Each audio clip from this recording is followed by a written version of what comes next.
So, am I live? All right. I want to say hi, everybody. Thank you so much for joining me. All right. So, right now, this is the first Facebook Live I have done in forever. So, if you're joining me, I need to know, first of all, whether you can even hear me. If you'll just please put in the comments that you can hear me because I have a whole new setup and I want to make sure that it's actually working because, that would be important that it's actually working. So please put in the comments that you can hear me okay right now. Otherwise, I'm not talking to just dead air. Um, so I started this Impact Influence Book Club because I did this a couple of years ago where I started talking about some of the business books that I had been reading and people really liked it, but I didn't. Thank you, Victoria, by the way, for telling me you can hear me. That's good. um, Thank you, Sharon. So this book club, a couple of years ago, like I said, I started this book club because a couple of years ago, I started talking about the different business books that I was reading, and people really liked it, but I had no real plan. I was just sort of talking about it. And then this year, I decided that I wanted to do something a little bit different because what happens is when we read business books, especially, a couple of things happen. First of all, unless you're in a real book club, which honestly, I don't know about you, but I have never been in a book club in my whole life. And if you have been in a book club, tell me because that's interesting. Um, but it's sort of like a book can be a solitary experience. We could just sit and read a book, or a book can be really a dynamic experience where you can talk and be excited about the book and the things in the book. But what happens a lot of times is that we read something and it's really interesting to us, but we don't have anybody to talk to about it, or it's not interesting to them. And I don't know, there's a lot of people that read business books that really don't have friends that are interested in those kinds of things. And so I just wanted to talk about these business books, talk about the lessons, but most importantly, talk about how to use them. So I really want, if you've read this book and you have a lesson that you learned that you've actually incorporated, that's really the most important. Like, I want to hear back from people about what they've actually incorporated into their own life or in business or in their career, because that's the whole point. And then also, this book club isn't just for entrepreneurs, it's for anybody that really likes development, like wants to work on themselves, wants to make themselves better, wants to learn new things. And that's really the whole point of doing this. So let me get into this Think and Grow Rich book. And I sort of think about it when I decided to do Think and Grow Rich. And I said, what does it really mean to think and grow rich? Because that's a very interesting thought process. Like, what does it mean to think and grow rich? It's a very catchy title. And I wish I would have looked this up, but this book is quite old. I mean, it's a good at least 50 years old, but it's a timeless classic. And so many people have read this book. It's crazy. Like, it's been a multi bestseller. So why this book then? Well, I chose this book for a lot of reasons, but I think, it's really that it's one of the very best mindset books I've ever read. How to change the way your brain thinks and sort of to get yourself encouraged, to get yourself motivated, to get yourself excited. It really is a mindset book. It's a great baseline mindset book. But also that it has lessons I repeatedly return to. I personally have gone back and looked at my highlights and my notes in this book many, many, many times over the years. So I return to this book constantly. And I know so many really high performing entrepreneurs. And when I say high performing, people that have made in the millions and millions of dollars in their businesses. And I know that almost every single one of them will say that this is definitely a book that they've read and it's a book that's influenced them on the path. Now, they might not say that it's one of their top 10 books, but they, like, I don't know one single entrepreneur, honestly, that has made millions of dollars that hasn't read this book. So that is something that I think is just sort of, it's a baseline book. Everybody has pretty much read it. And then it's a book that, though, that even though I tell you that I know every entrepreneur has read it, that it really applies to everyone, not just entrepreneurs. So I have a couple of people on here right now. Please tell me, have you actually read this book, Think and Grow Rich? So just say yes or no in the comments, please, because that's interesting to me. Like, actually, have you ever read this book?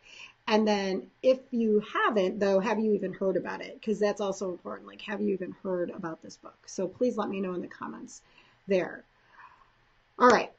But I have a caution before I tell you what I think are the 3 most important things about this book and how to apply them. And this is my caution. Oh, this slide's in the wrong spot. Okay. That everything that is in this book is simple. And this is a concept I talk about in a lot of my presentations. But the thing is that just because something is simple does not mean it's easy. And we do this a lot where, and in fact, like, I know that if you're listening to this or you're watching this later, you're going to think to yourself, yeah, I already know this. Even the people that are on here right now, like, I know that you already know the things that we're talking about. And a couple of people that are on this right now, I definitely know this because you're my team. But the thing is to actually incorporate these things is not easy. No matter how simple concepts are, they just can be really hard sometimes. So haven't read it, have heard of it, haven't read it. So yeah, a lot of people actually haven't read this book.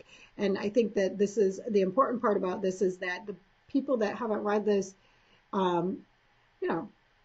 we all read what's interesting to us, right? And what is relevant to us. And that's fine. Like, if you haven't read this book, it's fine. It still has absolute applications to your life.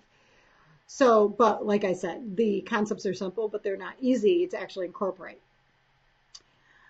And so here's the overview of the book. And it's really all about becoming success conscious. So now I am going to go back to this quote, which is in the wrong spot. And this is all my fault because I put together this presentation. But anyway, and the whole point about being success conscious is that you have to want to win and you have to know what it is going to take and you have to really want it. You have to want it. And that is like a massive, massive part of what this book is all about is how do you become conscious of creating success and how do you actually then take that consciousness and make it real, like make the things that you want in life real. And anybody that knows me sort of knows that I'm like the queen of manifestation. And what I mean by that is that I love to take things from my own head and make them real. And I really have this belief that I can do it. It's so funny. In fact, I recently had one of my mentors or one of my coaches said in this webinar that she did that she was like, you, meaning me, she's like, you are the kind of person that if you think it, it will happen. And I had people reaching out to me afterward and they're like, what does that mean? Like, how do you do that? Like, what does that mean? Like, why did she say that to you? And the point is that it's true. Like, you really can make things real out of your head. And if you want something, you can actually make it happen. And this is something that has happened time and time again in my own life. And that's why I love this book is because it talks about how that's so true, but that you have to know what you want and then you have to really want it. And even though that's simple, it's not easy. So that's really what the baseline lesson of this book is about. All right, so the 3 things. So number 1, the starting point of all achievement. So what is the starting point of all achievement? And so does anybody know the answer? Just curious. Say yes or no down there. And if you know the answer, tell me what you think the answer is, because that's an interesting question. Like, what is the starting point of all achievement? And I gave you a hint a second ago, so I want to see if anybody can get it. All right, come on. All right. And so this is also the beginning of the law of attraction. Um, and if you know me, I think even the fact that I'm using the words the law of attraction sounds weird because, somebody's saying be clear on goals. Yeah, be clear on goals. The starting point of all achievement. I like that. Good job. Good job. I like it. Knowing what you want. Yeah, so right, these are the things, and I love it because these are my team members saying these things, so they know me. Um, but the beginning of the law of attraction. And so the law of attraction, for some people, that's sort of this old thing. Has anybody read the book The Secret? I know, like, please tell me that you have heard of the book The Secret. The Secret. Remember, like, I don't know, was it like 10 years ago? And there was this great big, and I think it's still on like Netflix or Amazon or something. It's like The Secret. And, they were like talking about how it sounded very, sort of, I don't know, like doomsday kind of like locked behind locked doors saying the secret, the law of attraction, the whole concept of that. Well, anyway, what I will tell you is if you ever read Think and Grow Rich, then you absolutely know that the book The Secret directly came from that. And this idea about law of attraction came from that because the ideas in this book, Think and Grow Rich, are all about what we now think of as the law of attraction. And it's not, though, as simple as just saying, oh, I'm going to think about this and want it, and then I'm going to get it. Like, it's not that simple. But this is the beginning or the origins of that idea. And the law of attraction first states that you have to know and you have to want something. Like, you actually have to want it. And that's a big deal because I don't know about you, but have you ever wanted something and then you got it and then it really sucked?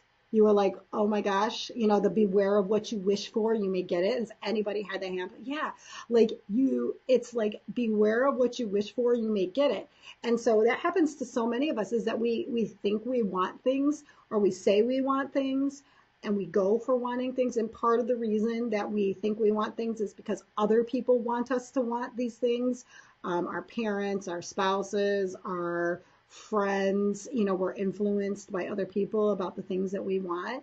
And then we go for them and then it starts feeling icky. It starts feeling bad. Or that we get all the way there and we're like, oh my God, what has my life become? If you're in your 40s, you definitely have had at least one moment of, oh my God, what has my life become? Right? And so that is partly because we want things, we think we want things, and then we get them, and it isn't what our real true desire is. And so that's part of what it is. And so when I tell you that, if you want something, you need to really know that you actually want it. Because the problem is that if you start to think you want something, and then you start moving toward it, and then you get it, it might have totally taken you off the path. And I don't know if you've ever experienced that. I would love to hear about it because I'd love for you to at least say you have experienced that you've gotten something that you thought you wanted, and then when you got it, it really wasn't the thing that you wanted. I know I'm not the only one that's experienced that, and I've experienced it multiple times because I manifest things. And so that's the idea is that maybe we don't want to start wanting things that we actually don't want, which sounds weird, but it's a thing. So, all right, but there are actual steps. This book lays out the 6 practical steps for making what you want into reality. And so what this book says is also that Napoleon Hill, so I'm going to tell you a little bit about this book just so you understand. He wrote this book with the idea based upon a challenge from Andrew Carnegie. And Andrew Carnegie said he challenged Napoleon Hill to go out and figure out what the secret to success is. Okay, so that's the secret, right? The secret. And to figure out based on what really tremendously successful people had done, and to boil it down into like, how do you make success real? So that was what this book was all about from the very beginning. And that's why he wrote it, because Napoleon Hill got a challenge from Andrew Carnegie, the most wealthy man of the time, to figure out what actually makes success. And so when he wrote this book, this is part of what he did, is he came up with these 6 steps for making what you want become real. And so Andrew Carnegie also helped Napoleon Hill refine these 6 steps. So that's what I'm going to talk to you about now. But when he wrote this book, very much this book was rooted in money, right? Just like so many things in this world. And I don't know about you, but everything that you may want in this world is not necessarily related to money. And so I just sort of changed some of the words on some of this just so that it wasn't all money oriented, but it is exactly the 6 steps. Okay, here we go. So the first thing, and this is desire, the starting point of all achievement. Yes, to know what you want. And the thing is, though, is you have to really know exactly what it is that you want. And this is so true regardless of whether it is what you want or you want to get out of somebody else. I talk about this a lot with my team, that when I'm trying to get them to do something new, if I'm not really clear about exactly what it is, exactly what the outcome is that I want them to achieve, they're not going to be able to help me actually achieve it. They're not going to be able to be successful themselves, because you have to know the exact thing. So what I mean by this, let me give you an example, is that you have to know that you want to make $1 million, let's just say. You can't just say, I want to make a lot of money, or I want to be really rich. Like, what does really rich mean? I want to make a lot of money. What does that really mean? Like, does it mean I want to make $1 million? Does it mean I want to make $100,000? Does it mean I want to make $1,000 extra by next week? I mean, you know what I mean? Like, you have to have an exact goal, and you have to be very specific. Or let's take money out of the equation. Like, let's say that you're trying to advance your career. You have to be like, I want to be working as a manager in this department, and I want to have, this promotion by X time. Like, you have to be very specific about what exactly the goal is and what it is that you really want. The second lesson that this book says is that you have to talk about what it is that you're going to do to get to that goal. You're going to do this, because there is no such thing in this world as something for nothing. One of the things I absolutely can't stand is not fairy tales, but sort of this Disney princess stuff. Just like when I was a little girl, I loved the idea. Oh, and I'm sorry, because I have a Disney princess on this. So I don't mean it like from that perspective. I have somebody that actually worked as a Disney princess on this thing. So I don't mean like that, but I mean just the idea that, you're going to go and, you're going to be pretty, or you're going to be this or that. And then just by virtue of that, somehow you're magically going to be swept off into a carriage, become the princess of the kingdom or the queen of the kingdom, and everything is happily ever after. Like, that is not real life. And so, but I think a lot of people, and I know people that have been very influenced by this kind of thought process, like just by virtue of being me, like all these massive things are going to happen. No. You have to do things. So you have to actually be willing to say, I'm going to do. And I'll give you a practical example of something like this that happened recently. Was so at the end of this last year, I said that I wanted for our team, as a team, I wanted for our business to make a certain extra amount of money that I hadn't really planned for that year. But I got in my head that I had this new goal and I wanted to do it. And I had to, though, say that what I was going to do to make that real. And so I had to do a bunch of extra things that I don't normally do in my companies to make that goal become real. Like, I couldn't just say to my team, hey, you guys, I want to make this extra money, but we're going to just do it doing the same things we've always done. I had to say, I'm going to do these 3 or 4 new things in order to make this real. So you have to have very specific things about what you're going to do to make it real. So what are you going to do? No something for nothing. And then you have to have a date. So the third thing is have a date. Like in that instance, I said by the end of this last year, you have to commit, which is a huge thing. Like people don't commit to things. You have to commit to saying, I want to do this, I'm going to do these things, and I want it to happen by this date, and make a firm commitment that you're going to do it. The fourth thing is to actually make the plan. So here we're saying you're going to make the plan, but then you're going to begin. And this beginning is whether you're ready or not. Ready or not, here we come. And for some people, this idea of starting before you're ready is terrifying, terrifying.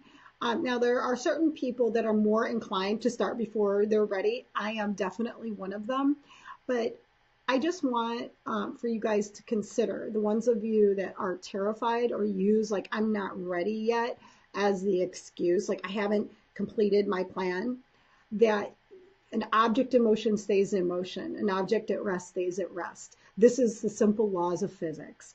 And so even if you start before you begin or before you're ready, what happens is the natural laws of physics. So I'm not talking woo-woo. I'm talking energy and physics and science carries you through. And what happens is that the plan starts to work itself out. But you just have to start. You just have to start. And this is ready or not. You have to start.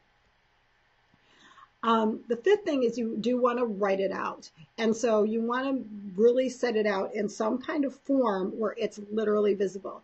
I like to actually write things out with my hand because there is a brain paper connection. But I also type things out. So whatever works for you, I think is important, but you want to get it written out.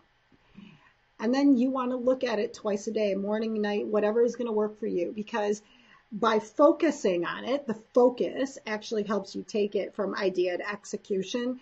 And this is what helps you stay on track for your things. So just really daily reminder that this is the plan. This is how I'm going to execute it. And yes, the plan can be modified as time goes on, but you want to really look at it every single day. So this is the formula that Napoleon Hill, through Andrew Carnegie, came up with creating desire and creating it, making it real. Taking inventory of mental assets or liabilities, you will discover that your greatest weakness is a lack of self-confidence. I love this quote. This is a quote, by the way. And I love this quote because the idea is that the thing that holds us back a lot of times is that we just don't believe yet that we can do it. And that's part of the reason why you have to really want it. You have to really want it, because a lot of times wanting something will overcome any lack of self-confidence that you have if you really want it.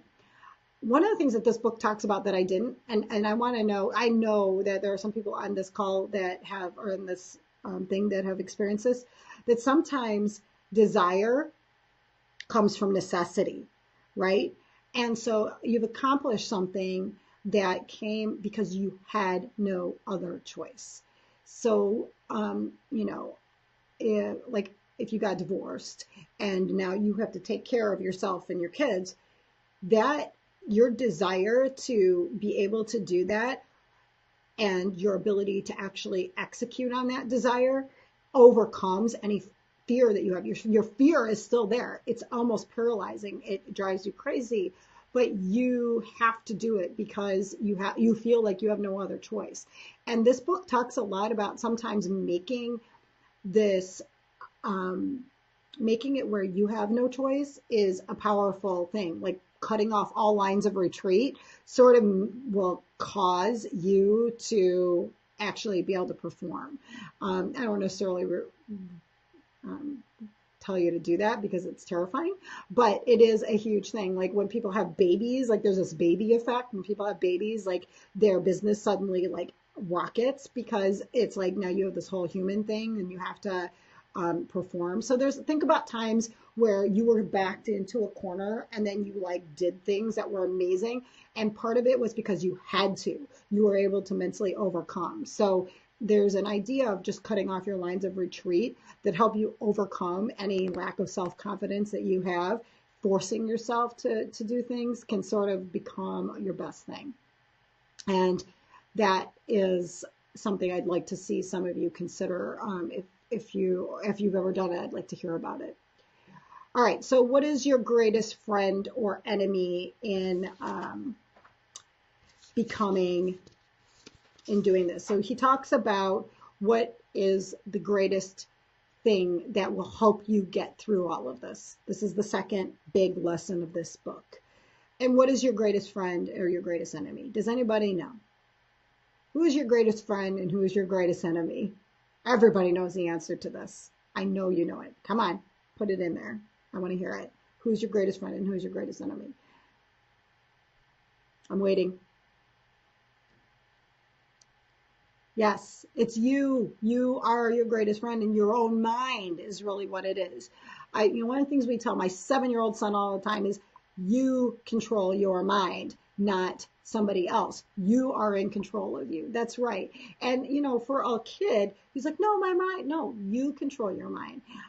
But that problem is that we have to influence our own mind because bad attitude is so infectious, right? Thank you. Yes, yourself, Liz. Thank you. And I had this thing happen the other day where I was talking to a parent at a competition, and one of his complaints was that he felt that his mindset wasn't working. But then some stuff was going on where the tournament wasn't going very well, and the parent was sort of getting negative about it. And I said to him, you're part of the problem here. Like your attitude is influencing your son. You have to think about this. So our negative influences are huge and there can be overcoming. And so even when we're thinking about dealing with our own children, think about the way that you portray things to them. And are you influencing your children even to think negatively? And it's sometimes, and in that instance, one of the things that was happening was that there was a lot of really stupid things happening that were causing this ripple effect in this tournament. And it was very frustrating. I don't blame him at all. It was very frustrating. But the thing is, and so for him, in his mind, he was just being realistic. Like, this is just happening. This is just true. Yeah, you're right. These things are true. But your reaction to it is controllable. And your reaction to it that's influencing our children, yours, mine, and everybody else's, is something that you can control. So think about how your negative attitude or your own influences and the people that you're putting yourself around in terms of negative attitude are really influencing outcomes. And that is your greatest influence, is your own mind. So one of the things that he says in the book is that, you have absolute control over your own mind. Wow, think about that. You have absolute control over your own mind. That's amazing. And I don't think that many of us think about that on our day-to-day basis, that you literally have absolute control over your own mind. And so that's an example of something that's simple but not easy. So just going into that. All right, there's one weakness that Napoleon Hill talks about in the book that you cannot overcome. The one weakness you cannot overcome. So curious whether anybody knows what the answer to this. What's your one weakness that you cannot overcome? This is very interesting. And while we're waiting to see if you have an answer to that, thank you, Liz, for saying you signed up for the book club and that you can't wait. I am really excited because I have a bunch of cool books coming up that I want to talk about the lessons. So thank you. So the one weakness you got to overcome, and now, okay, me, you, no, that's not it. That's not it. But it's aligned with that, of course, right? But that's an interesting answer. I like it. I like it and I don't like it, but okay. All right, I'm going to give you the answer. One weakness for which there is no remedy, and that is lack of ambition. So if you've ever been through some of the work I do with entrepreneurs or other people in teams and corporate teams, I talk about people that have no batteries included, right? And no batteries included, lack of ambition, no desire, right? Like if you don't desire something, that's either a weakness that cannot be overcome, or it's just some people are like that. And if you don't have any ambition, you can't make things happen, right? Desire is the starting point of all achievement. The one weakness we cannot overcome is lack of ambition. And lack of ambition happens for so many reasons. And there are things that we can do to overcome this in other ways. So, but you still have to want it. But there's some things that we're going to do. And I'm going to talk about that. There's a book that's exactly related to that concept that I will be talking about later. But the idea is that you just can't, if you don't care, if you don't have ambition towards something, well, then it's never going to happen. So anyway, duh, right? But if you think about it, that's just so real. And how do you make somebody want something? It's not that simple. So as a parent, as a leader of a team, as the leader of an organization, as an entrepreneur that's trying to get your clients to take action, if you think about the fact that you cannot make people want things, inherently want them, like they either want it or they don't. This lack of ambition is something that you cannot overcome. If somebody just doesn't care, they don't care. And that's a huge thing. So either we have to put things in place to help them want to care and make them want to care, or they're not going to just care. And we can't really overcome that weakness if it just exists and there's no overcoming it. Okay. So how do we conquer procrastination? This is the third main lesson of this book that I absolutely love. And all you have to do is what? How do you overcome procrastination? And I know my team members are on the other side of this conversation, dying laughing at me right now, because I might be the biggest procrastinator on the planet. I'm one or the other, right, guys? Like I'm either woohoo, gung-ho, like all full barrels, or I'm not doing anything. It's one or the other with me personally, but I don't know. How do you procrastinate? Like I love to procrastinate, but what do you have to do to overcome procrastination? It's literally one thing. One thing. Does anybody know? This is so great. I just love this. Oh, okay. I didn't put the answer in the slides. All right. So the answer is you have to decide. You have to decide. You have to decide that you're going to do it. And the good news is that there are ways to decide that will actually set you up for doing. And that is also something I am going to be talking about in future books or in future videos. Like because I am the queen of procrastination, I have this whole system set up to help me decide in a way that enables me to do. And this has been a massive game changer for me. I mean, it sounds so simple, but it isn't easy. But I'll tell you that the point is, yeah, it's you have to decide, but you also have to set yourself up for that decision.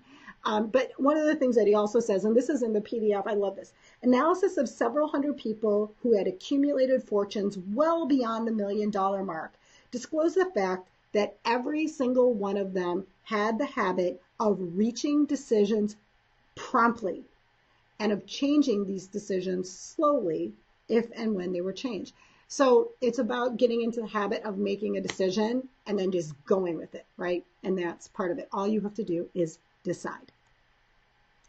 All right. I also did put in the PDF, there is a whole 30 major causes of failure. This is the things that hold people back, and this is based on all of Napoleon Hill's research. And so I love this list because this is a great list. You can talk, this is a great list, like if you're talking to your kids or you're talking to your spouse or you're talking to yourself or you're talking to your team, you can go through this. Like, what are the things that are holding you, me, us, anybody back in being able to overcome it? Because once you can actually identify what the thing is that's holding you back, you can actually do something about it. So a lot of times it's just having clarity. And I always say lack of clarity is the enemy to success. So if you go through this list and really be honest with yourself, and then encourage the people around you to be honest about the things that are holding themselves back, this is a great list. And this is literally not my list. This is Napoleon Hill's list. I have written it all out for you in this PDF. So get the PDF. There is a link in the description of this. And then also I'm going to have one of my team members pop the link for you to get the PDF. Or if you've signed up for the book club, then I will automatically send this out to you after after I'm done with this today. So you'll get the PDF. And so you'll get all of the notes that I took. That's way more than I talked about. There's a lot of quotes from the book. There's the lists from the book are all in this PDF, and I hope you find it useful. And I'd love any feedback on this PDF. If you're inclined to give it to me, I would really love to hear what you guys think about it once you do receive it. So thanks. I'm going to leave you with a final thing here. I have a challenge for you. Okay, here's my challenge for you. Get the PDF. Take one thing that you're going to do from it, either differently or that you're going to tackle, and that you're going to incorporate into something that is going to be put boots on the ground, a decision, a challenge, a difference, who you're going to go through some of this material with, who you're going to discuss it with, how you're going to integrate some of this into your life. Because once again, there is no point in having tools if you don't use them. So this is a tool. Use it, and use it to help yourself, right? It's just really cool that way. So anyway, I would love to hear any feedback anybody has. Please continue to put any comments on here. Send me an email. Let me know what you guys think.